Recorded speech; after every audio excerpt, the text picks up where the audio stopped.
Mədə-altı vəzniniz zəif işləyəndə niyə görə vitamin çatışmazlığı yarana bilir? Əziz dostlar, videomuzu bəyənərək izləməyi sizdən xahiş edirəm. Bəzən problem vitamin qəbul eləməməkdə yox, bədənin onu yaxşı sonra bilməməsində olur. Burada mədə-altı vəzin rolu çox vacibdir. Mədə-altı vəz həzm üçün fermentlər hazırlayır. Lipaza yağları, amiliza karbohidratları, proteza isə zülalları parçalamağa dəstək olur.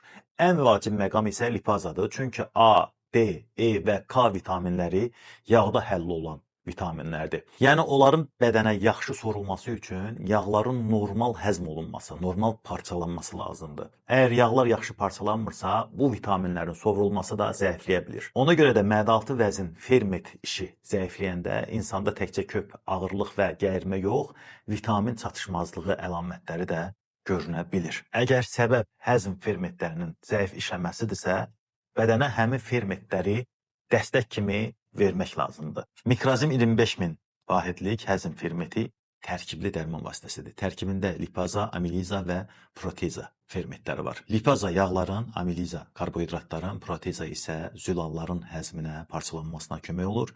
Tərkibində lap xırda kapsullar isə yeməklə birlikdə qarışaraq həzm sisteminə dəstək olur. Kapsulu yemək zamanı və ya yeməkdən dərhal sonra qəbul edirsiniz, çeynəmirsiniz, əzmirsiniz, kifayət qədər maye ilə qəbul edirsiniz. Həkim məsləhəti ilə əksər apteklərdən də əldə eləmək mümkündür.